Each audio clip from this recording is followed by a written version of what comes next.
Shalom, selamat pagi keluarga besar SKBB, para kerabat dan sahabatku. Kita berjumpa lagi di dalam program Sarapan Sorgawi. Mari kita mau berdoa, kita mau menyiapkan hati kita untuk menikmati firman-Nya. Bapa dalam surga, terima kasih buat cintamu, terima kasih untuk sarapan sorgawi yang Tuhan siapkan setiap pagi di dalam hidup kami ini. Mari ya Tuhan, mampukan kami untuk menikmatinya, sehingga kami menjadi sehat, rohani kami, dan Tuhan kami boleh menikmati hidup kami sebagaimana yang menjadi kehendak-Mu. Di dalam nama Tuhan Yesus, kami berdoa dan mengucap syukur. Amin. Anak-anakku, seluruh keluarga besar SKBB dan setiap yang sedang mendengarkan firman Tuhan pagi hari ini, kita masih ada di dalam tema yang sama, yaitu masa-masa penjajahan. Hari ini judul firman Tuhan adalah dijajah oleh ambisi. Apakah ambisi itu? Ambisi itu adalah satu keinginan, ya, bukan cuma sekedar keinginan, tetapi keinginan yang besar, bahkan bisa dikatakan nafsu yang besar untuk mendapat, untuk mencapai sesuatu, ya, sesuatu yang lebih, bukan yang biasa-biasa begitu ya, untuk mendapat, untuk mencapai sesuatu atau untuk melakukan sesuatu begitu ya. Nah, mari kita akan melihat ambisi yang bagaimana yang dinamakan sebagai penjajah. Kita mau membaca firman Tuhan di dalam kitab Kejadian pasal yang ke-11 mulai ayat yang pertama sampai ayat yang ke-6. Kejadian pasal 11 ayat yang pertama sampai ayat yang ke-6. Adapun seluruh bumi satu bahasanya dan satu logatnya. Waduh, enak banget ya kalau satu bahasa dan satu logat. Apa sih bedanya? Begini, di dalam bahasa Chinese ada banyak macam, seperti di Indonesia ada suku ini suku itu begitu ya. Di Chinese juga ada. Saya masih keturunan suku Ke begitu, tapi nggak murni juga ya, karena kalau orang-orang keturunan Chinese yang ada di Indonesia itu udah nggak asli Chinese-nya. Jadi kalau di Tiongkok sana, di negara China sana, itu udah nggak terlalu diaku-aku lagi gitu ya. Dan nggak semuanya begitu ya. Ada banyak suku, ada suku Hokkien, ada suku Kongfu, ada suku Ke, ada suku Teochew, macam-macam sekali ya. Dan misalnya nih di Pulau Bangka dengan Pulau Belitung, itu mereka biasanya lebih umumnya berbicara dengan bahasa suku Ke. Tapi kedua pulau ini mempunyai logat yang berbeda gitu ya, mempunyai logat yang berbeda. Saya kurang ngerti dengan bahasa suku di Indonesia, karena yang saya tahu cuma bahasa Jawa, bahasa Batak gitu kan ya. Kalau misalnya bahasa Batak saya taunya gini, nang adong hepeng, nang adong hepeng ya, mulia te godang ya. Ya itu saya taunya begitu doang ya. Atau nantondi, wow luar biasa ya. Nah mari kita kembali lagi. Jadi kita bayangin nih, kalau di seluruh bumi bahasanya cuma satu, logatnya gue satu. Jadi ketemu siapa aja ngomongnya langsung nyambung. Kalau sekarang, kalau kamu pergi, misalnya pergi ke apa ya, misalnya kemana ya, ke Batak, bisa saya nih kalau pergi, saya kan bukan orang Batak, saya kalau ke Batak nggak usah pergi ke Batak, saya ketemu dengan teman-teman saya yang orang Batak, orang Tapanuli, kalau mereka lagi ngumpul dengan mereka bicara dengan bahasa Batak, saya nggak ngerti sama sekali, boro-boro logatnya ya. Saya nggak ngerti, saya cuma ngertinya nang adong hepeng gitu ya. Ada yang ketawa tuh, saya denger ya. Oh, kok ibu Miss Grace kok taunya kalau hepeng-hepeng aja tahu. Memang bener ya. Mari kita lanjut lagi ayat yang kedua ya. Maka berangkatlah mereka ke sebelah timur dan menjumpai tanah datar di tanah Sinear, lalu menetaplah mereka di sana. Mereka berkata seorang kepada yang lain, marilah kita membuat batu bata dan membakarnya baik-baik. Lalu bata itu dipakailah mereka sebagai batu dan tergala-gala dan maaf saya salah logatnya ya, tergala-gala sebagai tanah liat. Nah, kita stop dulu sampai di sini ya.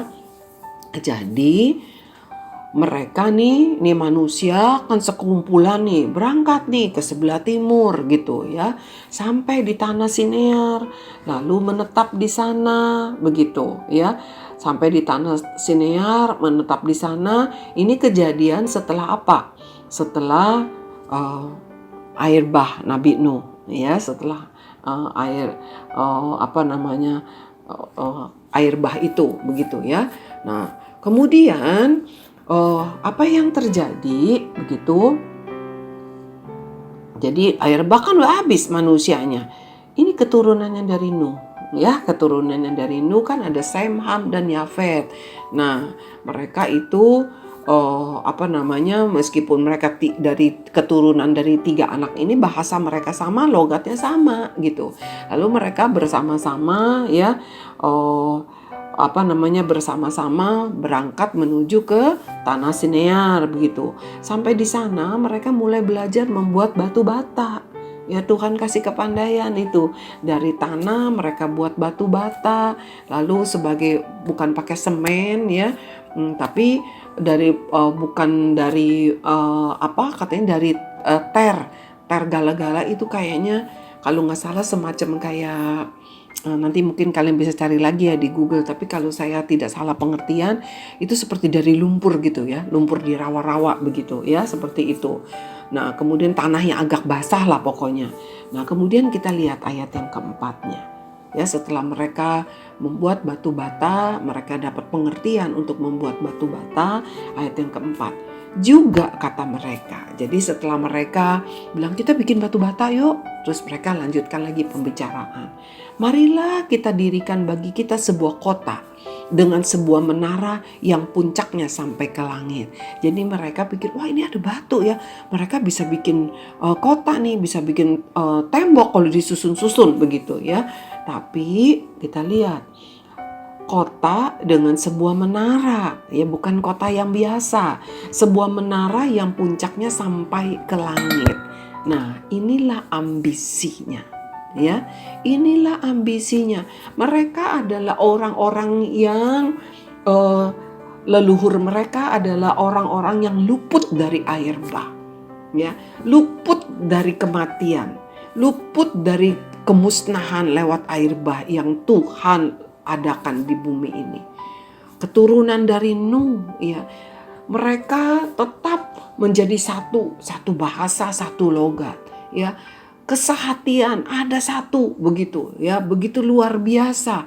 Sekarang orang susah sekali bisa ada satu bahasa, hidup bisa bersama-sama. Mereka bisa hidup bersama-sama dan Tuhan suka dengan segala sesuatu yang bersifat sehati ya, tapi dalam hal yang baik. Mereka bikin batu bata, saya percaya itu pun hikmat yang Tuhan berikan. Lalu mereka bangun kota. Apakah nggak boleh bangun kota?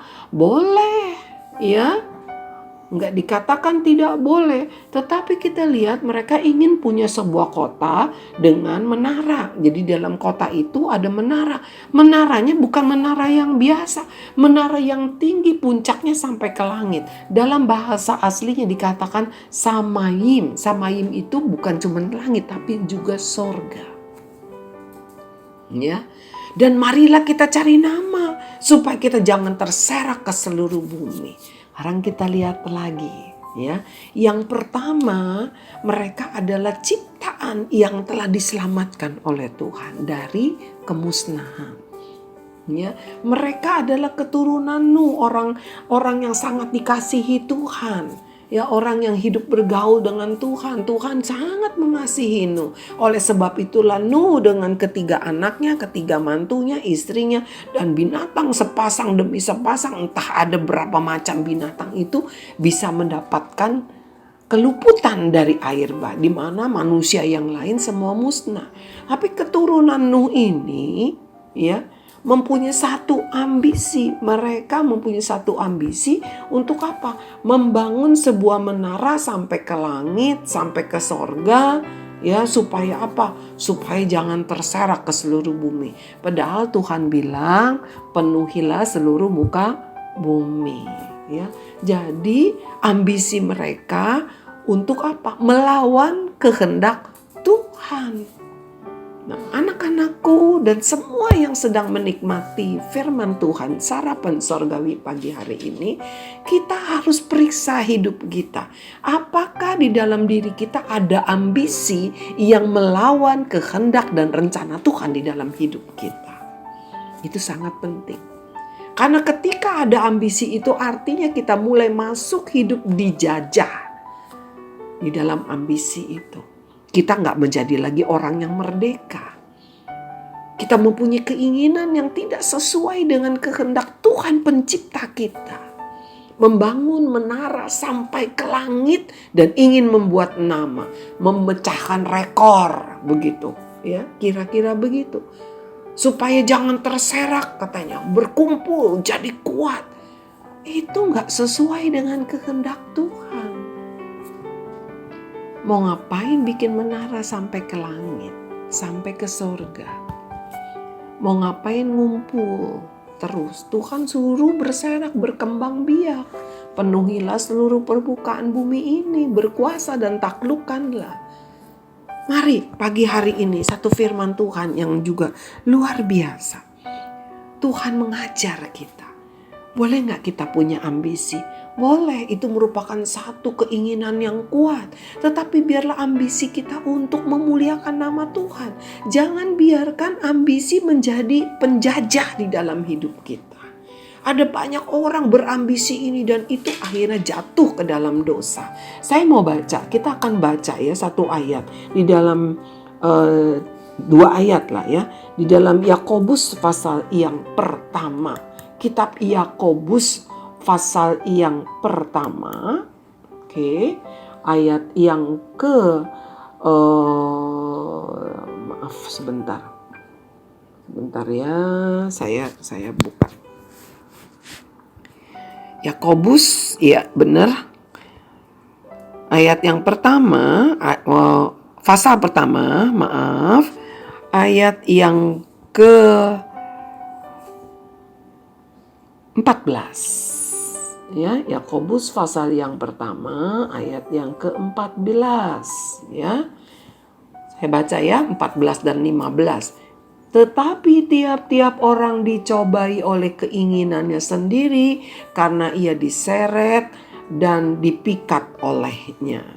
Nah, ayat ke-15, dan apabila keinginan itu telah dibuahi, ia akan melahirkan dosa, dan apabila dosa itu sudah matang, ia akan melahirkan maut.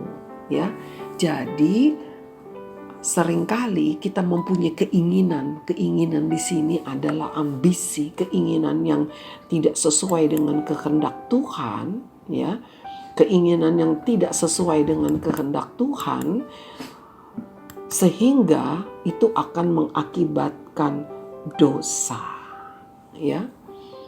Katanya kalau udah keinginan itu membuat kita menjadi apa? Terpikat olehnya, lalu keinginan itu akan melahirkan dosa. Dosa itu kalau udah matang akan menjadi maut. Artinya kita akan menjadi masuk ke dalam maut, begitu, ya. Anak-anakku, yuk semua yang mendengarkan, kita buang ambisi kita yang jahat. Kita mau ambisi kita sesuai dengan kehendak Tuhan. Karena setiap hidup kita, di dalam hidup kita ada kehendak Tuhan, ada rencananya. Jangan ingin bangun menara sampai ke langit, tapi bangun hubungan dengan Tuhan. pemilik sorga. Mari kita berdoa. Bapa dalam surga, terima kasih untuk firman-Mu yang mengingatkan kami supaya kami tidak menjadi orang-orang yang dijajah oleh ambisi kami. Ampuni kami ya Tuhan, ampuni kami. Inilah hidup kami.